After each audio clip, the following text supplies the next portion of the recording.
If you work in AI or even if you just follow the headlines, you know the truth. Training these huge language models, i- it's just brutal. I mean, it's so resource intensive. We're talking about needing these massive specialized GPUs, fleets of them, and you're always fighting this memory bottleneck. Everyone in the field, I mean, from the biggest labs down to independent researchers, lives in absolute fear of that out-of-memory error. And for years, the standard playbook has just been more brute force, get bigger hardware, or design these really complex workarounds to squeeze every last gigabyte of VRAM. But what if that accepted solution, that whole approach, was actually hiding a really fundamental flaw in how we think about optimization? What if the key to making LLM training cheaper, faster, and, believe it or not, way more stable was completely counterintuitive? What if we needed to stop chasing enormous batches and instead go small? That is the exact premise of the deep dive we're getting into today. It's a really revolutionary idea. We are looking at just a radical shift in the optimization theory for these models, and it all comes from a paper presented at NeurIPS 2025. It's titled Small Batch Size Training for Language Models When Vanilla SGD Works and Why Gradient Accumulation is Wasteful. And this research, I should say, it's by Martin Murek, Sana Lotfi, Aditya Somasundaram, Andrew Gordon-Wilson, and Micah Goldblum. It directly challenges, decades of accepted wisdom in machine learning. So our mission today is to cut through all that complexity and explain exactly how they managed to get this incredibly stable training by scaling down, not up.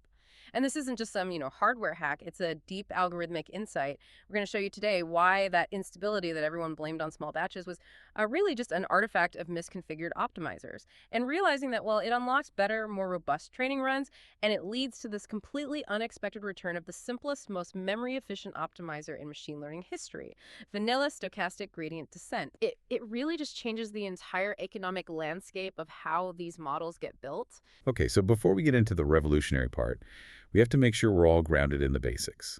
I think understanding the problem is really the key to appreciating just how elegant the solution is. So let's start with that fundamental term, batch size. Right. Simply put, the batch size is just the amount of data the model looks at before it calculates its error and decides to update its internal weights. Think of it like the size of a focus group. The model uses that group to figure out which direction it needs to change and by how much. For LLMs, we're usually talking about tokens or sequences of text that are all processed at the same time. So if your batch size is, say, 100,000 tokens, the model is looking at all of those pieces of information at once. It calculates one single average direction to move, and then it takes one step. Exactly. And that leads us right to the conventional wisdom that has governed large-scale training for years. The belief was that the larger the batch, the more data you have to get a statistically reliable, low-noise estimate of the true direction you should be going. If you only look at one single token, the instruction it gives you might be super noisy.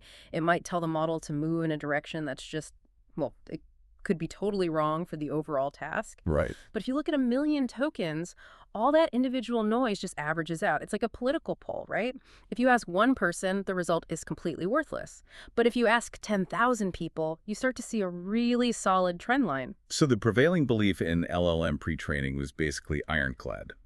Stability means large batches. Absolutely. The consensus was that these large language models require large batch sizes. We're talking hundreds of thousands, sometimes millions of tokens, just to get a stable convergence. Anything small, say a few thousand tokens, was just seen as too noisy, too erratic. People thought it would just lead to training instability. And this noise is what people call high gradient variance, right? The updates are just jumping all over the place. Precisely. The training becomes unstable, and it makes it incredibly difficult for the model to just smoothly settle into a good solution. It's really the difference between driving a steady freight train, that's your large batch on a smooth track, versus trying to keep a tiny, jittery go-kart, the small batch, on a winding road at full speed. The go-kart gets tossed everywhere. Exactly. And this is what created the crisis, because the hardware just couldn't keep up. These huge batches need a staggering amount of memory, way more than even the most expensive GPUs can handle. Right. If you need a batch size of 256,000 tokens, but your GPU can only physically hold 32,000 at a time, you've got this massive shortfall. So practitioners, they were driven by this belief that the big batch was mandatory for stability, so they had to engineer a workaround. And that workaround is called gradient accumulation, or GA. Okay, so walk us through the mechanics of that. How does gradient accumulation trick the system into thinking it's using a batch size that it physically can't afford? GA is, at its heart, a memory management hack. It simulates a large effective batch size using a much smaller actual hardware batch size, and it does this sequentially. Sequentially, okay. Imagine your target is an effective batch of 64 samples, but your GPU can only handle 4 at a time. What you do is you perform 16 sequential forward and backward passes. 16 times 4 is 64. But, and this is the crucial part, during those 16 passes, you compute the gradient for each little mini batch, but you don't update the model's weights. Oh. Instead, you just keep accumulating those gradients. You add them all together in a buffer. So the weights themselves are completely frozen while the model is just calculating and storing 16 different sets of gradient information. Precisely. And only after all 16 mini batches have been processed, simulating that full effective batch of 64, then you average those accumulated gradients and perform one single optimization step where the weights finally get updated. And that single infrequent update keeps the changes smooth, mimicking the stability you'd get from a true large batch run. Okay, that makes perfect sense. So GA was this necessary evil to bridge the gap between what the algorithm wanted, these stable large batches, and what the hardware could actually deliver. But you mentioned there's a trade-off. What's the cost of doing this? The trade-off is time and computational overhead. Even though you're simulating one big step, you still had to do the full forward and backward pass calculation for all 16 of those mini batches, one after the other. That takes time. But more than that, every time you run one of these passes, there's kernel launch overhead, there's memory access overhead. All these little inefficiencies add up. They really do. And in distributed systems, the time you spend accumulating gradients is time you're not spending communicating useful updates across all your devices. So while GA solved the immediate problem of stability and memory, it was always inherently inefficient compared to a true single-step large batch update if you could afford it. So the authors of this NeurIPS paper, they're taking aim directly at that foundational assumption that made all this inefficiency necessary. They're basically asking, what if small batches aren't actually unstable? What if the instability was just a side effect of us trying to use optimization settings designed for big batches in a small batch world? That is exactly it. And their research really pushes the boundaries here. They didn't just test smaller batches. They went all the way to the theoretical extreme, a batch size of 1. Wow. Their logic was, if they can stabilize training at batch size 1, where the gradient noise is mathematically at its absolute maximum, it implies the instability was never a fundamental limitation. It was a configuration problem. Which brings us right to the core innovation. If the small batch wasn't the enemy all along, what were we all doing wrong for all these years? Well, the first instinct is always to adjust the learning rate, and that part is correct. When you go from a large batch with its infrequent updates to a small batch with very frequent updates, you absolutely have to decrease the learning rate. Right, otherwise the weights would just fly off into infinity. Exactly, you just overshoot the target. So that's standard practice. But the authors found that the AI community was kind of neglecting other really critical variables, especially the ones related to the atom optimizer, which is, the default workhorse for almost all large-scale training. Right, Adam. It's an adaptive optimizer. So it's doing more than just applying one single learning rate to everything. That's right. ATOM stands for Adaptive Moment Estimation. And it's so popular because it dynamically adjusts the learning rate for each individual parameter in the model. And it does that based on data it collects during training. To do that, it maintains 2 running averages, or moments, for every single one of those billions of parameters. Okay, so you have the first moment, which is momentum. Right. That tracks the direction of past gradients. Yeah. And then the second moment, which you're saying is the real culprit here. What's that one tracking? The second moment tracks the running average of the squared gradients. This value gives the optimizer a sense of the historical magnitude, or you could say the variance, of the gradient for that one specific parameter. Okay. So if a gradient for one parameter is historically huge and erratic, the second moment will be large. And ATOM uses that to shrink the learning rate for that specific parameter, making it move more cautiously. And this running average is controlled by a hyperparameter called beta 2, or beta 2. It's the decay rate of the second moment. And in almost every paper, every codebase you look at, beta 2 is fixed at this canonical value, 0.999. 0.999. That's really close to 1, so the decay is very slow. It's basically saying keep 99.9% of the historical context when you're calculating the new average. Mm. But the authors realized that fixing this value, this 0.999, no matter what your batch size is, that was the fundamental mistake. That was the mistake. It was failing to account for the change in update frequency relative to the volume of data being processed. Let's just use some numbers. If you're using a big batch size, say 100,000 tokens, you're updating infrequently. That beta 2 of 0.999 might mean your optimizer effectively remembers the gradient magnitude trend over, I don't know, maybe 5 million tokens. That's its history window. Okay, a long memory. Right. But if you suddenly switch to a tiny batch size of, say, 1,000, you are now taking 100 times more steps to see the same amount of data. And since that decay factor, beta 2.2, is applied per step, applying the old 0.999 100 times more frequently means you're effectively wiping the model's memory of that squared gradient magnitude way too quickly relative to the number of tokens it's seen. Wait, I need to stop you there because that sounds a little counterintuitive. 0.999 is a slow decay. Why would taking more steps cause the memory to be wiped too quickly? It's about the compounding effect. Think about it like compound interest, but in reverse. If you apply a decay factor of 0.999 just once, after one big update, you retain a huge amount of your history. But when you switch to small batches, you get this multiplicative effect. Let's say the ratio of the big batch to the small batch is R, maybe R is 100. For the same number of tokens, the small batch approach takes R times as many steps. So if the memory decay is D per step, after R steps, the total memory you've retained is D to the power of R. So if D is fixed at 0.999 and R is 100, then 0.999 to the power of 100 is, well, it's significantly smaller than just 0.999. Right, the compounded decay is much faster. Much faster. It means that relative to the total token seen, the optimizer forgets the historical variance trend almost instantly. And this lack of a stable historical picture of the variance, that's what the optimizer sees as instability. That's what causes the training to go off the rails. Okay, that makes so much sense. So the decay rate itself has to be adjusted to compensate for the exponential effect of taking more steps. That's the core realization. That is precisely it. And this leads directly to their crucial proposal. Instead of holding the decay rate, beta 2 token, fixed, we have to hold its half-life fixed in terms of tokens. Half-life in terms of tokens. Right. The half-life is just the number of steps it takes for that second moment averaged to decay to 50% of what it was. By insisting that this half-life stays constant when measured by the total number of tokens processed, we make sure the model's memory of past gradient magnitude lasts for the same amount of data, no matter how often the updates are happening. Okay, let's nail that analogy again with this new detail. We're switching from the quarterly strategy meeting, our large batch, one update, to the daily executive huddle, our small batch, many updates. Okay, I like it. So in the quarterly meeting, you need your institutional memory to last long enough to cover a whole quarter's worth of data. Our beta 2 is set to 0.999. And now we switch to the daily huddle.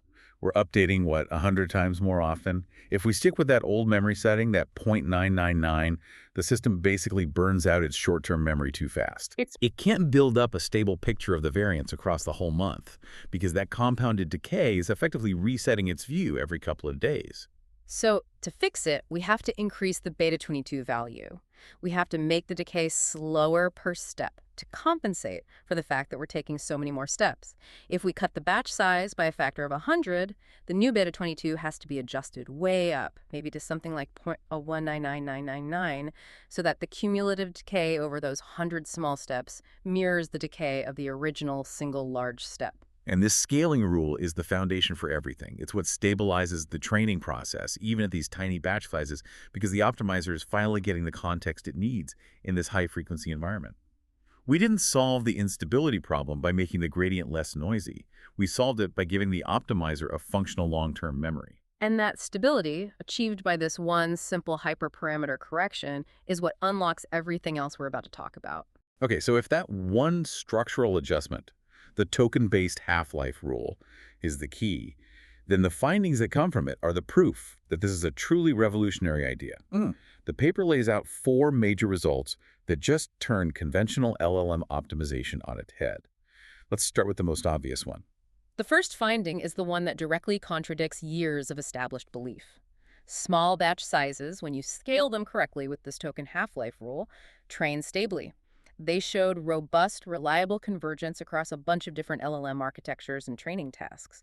And this wasn't just a theory, they proved it works in practice. They eliminated the primary algorithmic reason for needing all that massive hardware. That's monumental. Hmm. I mean, if stability is no longer tied to the size of the batch, then VRAM stops being the dictator of your whole training strategy. Hmm. The constraint shifts from just raw hardware size to, well, optimization intelligence. And that inherent stability brings an immediate second benefit, which is their finding number two. The small batch training runs are consistently more robust to hyperparameter choices. That is a huge practical win. Anyone who's run deep learning experiments knows that hyperparameter tuning, finding the right learning rate, the decay schedules, all that, it is a notorious time and resource sink. You can spend weeks running hundreds of expensive trial runs. Exactly. So robustness means less time wasted searching. And the reason small batches are more robust is because in the old large batch setup, the updates are so massive and infrequent that if your learning rate is even slightly off, you can just completely overshoot the minimum, crash the loss, and your whole run is ruined. The system is on a knife's edge. Completely. But if you're taking small, frequent, and correctly scaled steps, the whole process is inherently more resilient. Any single step that's a little too aggressive gets corrected by the very next step. This means the overall training procedure is just more forgiving, which significantly cuts down the cost and complexity of the setup phase. For a learner just starting out, that's invaluable. Okay, now let's talk efficiency, which leads us to finding number 3. Small batch training achieves equal or better per FLOP performance than larger batches. This is where we need to dig in a bit. Why is per FLP efficiency better? Right, so this moves beyond just saving memory and gets into pure algorithmic learning efficiency. FLOPs, as you said, are floating point operations, the actual computations the computer is doing. And what we want is to get the most learning, the biggest reduction in our loss for every FLOP we spend. Okay. So here's the key insight. While a large batch gives you a very statistically precise gradient, that gradient only tells you the direction to move on average across all that data. It's one massive sweeping movement. And often, by the time the model has processed, 100,000 tokens to calculate that perfect average, the underlying loss landscape has already shifted a bit, or that huge step just carries the model into a region it shouldn't be in. So if you picture the loss landscape as this huge bumpy field, a large batch update is like taking one giant leap based on a survey of the entire field. It's an accurate leap on average, but maybe too sweeping. Exactly. A small batch, taking all these frequent tiny steps, behaves totally differently. While each little step might be individually noisy, the cumulative effect of all those frequent, correctly scaled updates lets the model continuously micro-adjust to the local curves of the loss landscape. It navigates the bumps and valleys much more effectively. It's feeling its way through the terrain. It is. And because it's constantly making these fine-grained adjustments, the model achieves a more meaningful reduction in loss for the same amount of computation. You're getting more useful, non-redundant information from each FLOP compared to the big, slow steps of the large batch world. This means better computational efficiency overall. Your training just finishes faster for the same resource cost. That's a total reframing. We're not just using the hardware more efficiently in terms of memory, we're using the data more intelligently. And this improved efficiency and stability. It leads right into the final and maybe the most staggering finding of all. Indeed. The stability they achieved with this new scaling rule makes it possible to do stable LLM training using vanilla stochastic gradient descent, or SGD. Vanilla SGD. That's a throwback. I mean, that is the simplest optimization algorithm there is, right? It just relies on the immediate gradient and the learning rate with no fancy historical tracking. Yeah. So let me challenge this. Yeah. Why did we ever abandon SGD in the first place? And why is it suddenly viable again, even without momentum? We abandoned it because of that noise we talked about. In the early days of deep learning, especially with these huge models, plain SGD was just notorious for bouncing all over the place, leading to terrible convergence. So adaptive optimizers like Adam were invented specifically to add that adaptive smoothing and stabilization to tame the wild gradient noise. Right. But the irony is that Adam was designed to compensate for the noise in poorly tuned systems. This paper shows that if you handle the small batch regime correctly, the natural high frequency of the updates provides its own smoothing effect. It makes the complex, memory-hungry, adaptive parts of Adam redundant. So we took this incredibly complex detour to solve a problem that wasn't really a problem, but a configuration error. In essence, yes. And the huge, immediate, practical benefit of using vanilla SGD over Adam comes down to one thing: optimizer state. This is the practical holy grail of the paper. Okay. When you use Atom, it has to store those two enormous vectors, the first moment for momentum and the second moment for the squared gradient average, for every single trainable parameter in the model. Hmm. If your model has, say, 70 billion parameters, Atom needs auxiliary memory that's roughly 2 to 3 times the size of the model itself, just for its own state. If your model weights take up 140 gigabytes, Atom needs another 280 gigabytes or more just to function. That's why we always run out of VRAM. The model weights themselves are only a third of the battle. Exactly.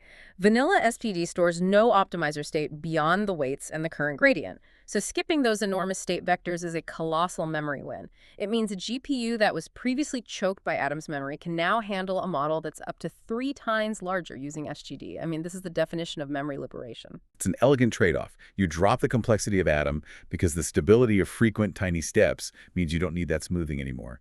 And in return, you get this immense memory capacity. So given this huge discovery that small batches are stable and efficient if you just scale them right, we have to go back and look at that mechanism that we all thought was essential, gradient accumulation. And the paper's conclusion is blunt. GA is largely wasteful. And the logic is kind of circular, but it's compelling. Mm-hmm. GA was the workaround because we thought large batches were necessary. If large batches are no longer necessary, the workaround is obsolete. That's precisely it. The main function of GA was to reduce the update frequency to keep things stable. But if small, frequent updates are now stable and more efficient per FLOP, then forcing the training to stop and wait for an accumulation step is actively hurting your performance. Let's just compare the overhead. If you use a GA factor of, say, 16, you do 16 forward and backward passes. That's 16 full computation cycles. And only at the very end do you synchronize, average, and do one update. But if the new approach lets you take 16 individual, stable SGD steps with immediate updates after each one, which is more efficient. The 16 individual steps has to be. Absolutely. In the small batch, no GA approach, the entire computational pipeline is just constantly flowing. As soon as a tiny batch finishes its backward pass, the optimizer updates the weights, the next batch starts. You're maximizing your GPU utilization. In the GA approach, you have to hold all those gradients in memory while you're waiting for the other 15 steps to finish. You have all this overhead from coordinating the accumulation, clearing buffers. It's just dead time. It's dead time. And that delay, while it was acceptable when stability was the only goal, is just an unnecessary inefficiency now. The computation for 16 small steps followed by 16 updates is always going to be faster than 16 steps, followed by one big accumulation and update as long as those small steps are stable. So the recommendation for practitioners who want to maximize their efficiency is now crystal clear. Train without gradient accumulation. Unless there's some kind of unavoidable engineering reason, right? That's the official recommendation. Recommendation number 1. Train without gradient accumulation. Use small, efficiently scaled batches and let the model update as frequently as possible. The one exception, as the authors note, is when you are dealing with these massive, multi-device, distributed training setups with multiple copies of the model. Okay. In those huge clusters, the communication overhead of constantly synchronizing hundreds of GPUs after every single tiny update, that becomes the new bottleneck. So in that one specific scenario, using GA to simulate a bigger batch and reduce how often you have to communicate can still be a net win. You're trading some computational inefficiency for communication efficiency. That makes sense. It's a pragmatic distinction. If communication across a huge cluster is your problem, GA might still help. But if raw VRAM on a single machine is your problem, you should ditch GA entirely. Now let's talk about the incredible practical power this unleashes, especially for fine-tuning. This is probably the most actionable insight for you, the listener, the learner, who needs to run these amazing models without a budget the size of a small country. Yeah, for the last couple of years, the world of fine-tuning has really been defined by this one fundamental compromise: performance versus memory. On one side, you had full fine-tuning. This means you're updating all of the model's parameters. This method usually gets you the absolute highest performance, the best adaptation to your data, but it needs just staggering amounts of memory. You have to store the weights in that massive optimizer state. And then on the other side, you had low-RA, low-rank adaptation, which is the really popular parameter efficient or PET technique. Mm-hmm. Low-RA is the memory budget hero. Right. LoRa only adds and updates a tiny little matrix of new parameters, and it freezes the original model weights. It is incredibly memory efficient. It lets you fine-tune these huge models on, consumer-grade GPUs, but it often comes with a slight but sometimes crucial performance trade-off compared to a full fine-tuning run. You get efficiency, but you might lose a little bit of potential quality. And what this new research is suggesting is that that compromise might be dead. We Yeah. might be able to get the best of both worlds. Exactly. The paper shows that when you combine small batch size training, which is now stable and efficient, with an optimizer that has a tiny state size, like vanilla SGD, you can achieve the full performance benefits of updating all the model weights while using a memory footprint that's similar to LoRa. Wow. Let's just quantify that. A 70 billion parameter model might need 140 gigabytes of memory just for its weights. Using Atom would require another 280 gigs for its state, for a total of 420 gigabytes. That model is just completely inaccessible to most people. For sure. But if you switch to vanilla SGD, you instantly eliminate that 280 gigabyte state memory requirement. Now you just need the 140 gigs for the weights and a few gigs for the gradient, which means you can do a full fine-tuning job on a much smaller, more accessible piece of hardware. This completely democratizes fine-tuning. It means I don't have to settle for LoRa if my goal is absolute maximum performance on my task. I can now run a full fine-tuning job with SGD and get that peak performance on hardware that previously could only handle the LoRa version. It's a seismic shift in how we allocate resources. Suddenly, a $10,000 workstation with a couple of high-end consumer GPUs can tackle jobs that were previously reserved for institutional budgets of $100,000 or more. And what's more, because of that improved per FLOP efficiency we talked about, you're not just saving memory, you're also finishing the job faster than you would have with the old GA-heavy large batch approach. This has been a truly comprehensive deep dive. It's amazing how one subtle choice about a hyperparameter, that decay half-life in tokens, has these massive cascading consequences for efficiency and for accessibility. Before we look to the future, let's just distill this down into the actionable takeaways for everyone listening. Okay, the 3 must-know points for anyone building or researching LLMs are these. First, the myth of small batch instability is busted. It was an operational error. It was about how we handled the optimizer's memory. With the proper scaling, making sure that second moment half-life is measured and fixed in terms of tokens, small batches are totally stable and reliable. Second takeaway, complexity is not always better. Vanilla SGD is viable again. It's the most memory-efficient optimizer out there. It eliminates the huge memory overhead of adaptive optimizers like Atom, and that translates directly to running much larger models on the same hardware. And third, the practical rule of thumb. If you are constrained by GPU memory on a single device or a small cluster, get rid of gradient accumulation. It just introduces unnecessary computational overhead now that we know stable small-step training is possible without it. Use small, frequent updates directly. So if this paper is right, and the fact that it was presented in NeurIPS 2025 suggests it's been validated, we should see a really significant change in the entire LLM training ecosystem. What does this mean for the future, for resource allocation in the AI field? Well, the most immediate implication is just greater accessibility and democratization. The cost of entry for competitive LLM development just dropped significantly. Less dependence on massive hardware means smaller institutions, universities, independent researchers, they can now compete in fine-tuning and domain specialization in a way they couldn't before. What about the hardware market? That too. I mean, if we can run full fine-tuning with SGD, the pressure to buy only the absolute most expensive, highest VRAM GPUs lessens, because we're using the VRAM we already have 2 or 3 times more effectively. The focus shifts from just buying sheer hardware muscle to buying hardware that's being used cleverly. It also represents a pretty fundamental shift in the focus of optimization research itself. For years, it was all about how to handle the noise of large batches, which gave us these complex optimizers like Atom or Lion. This paper just redirects that focus completely. It says, forget the batch size, focus on the data flow, make sure the optimizer's memory is correctly tracking the underlying tokens. The token half-life rule becomes the new foundation. Exactly. This lets us reevaluate all these confluence techniques we built around the memory bottleneck. It simplifies the whole pipeline. And resolving that performance versus memory trade-off is the single biggest win for practical applications. Previously, if you wanted high quality on a consumer card, you had to accept LoRa's performance limits. Now, you can aim for full fine-tuning quality, which is crucial for things like safety tuning or highly specific tasks without needing to rent out an entire cloud instance. This also has huge implications for edge computing, for deployment. If you can fine-tune a specialized model on consumer-grade hardware, that model is inherently going to be easier to deploy and update on local devices or small industrial systems where memory is always at a premium. The whole loop, from training to deployment, it just shrinks in scale and in cost. It creates a new level of architectural freedom. Researchers no longer have to design their models just to fit within Adam's memory footprint, which was often this hidden constraint. They can now focus purely on the model architecture and its learning capacity. This research really proves that sometimes the biggest breakthroughs aren't about inventing some new, more complicated tool, but about realizing we were just misusing the simplest tool we had all along. It's a return to first principles, and it was driven by a very clever and specific mathematical insight about hyperparameter scaling. So now, for the final provocative thought, which builds on these immediate practical implications. The field is adopting new model architectures and specializing models for all sorts of tasks at an incredible rate.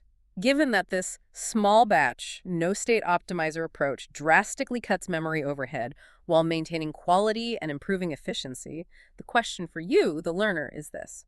If you're building tools or systems for personal use, for enterprise customization, or for deployment on edge devices, how quickly will the traditional memory-heavy Atom optimizer become completely obsolete for these non-hyperscale training scenarios? The future of accessible LLMs is now fundamentally tied to clever, token-aware optimization, not just sheer silicon power.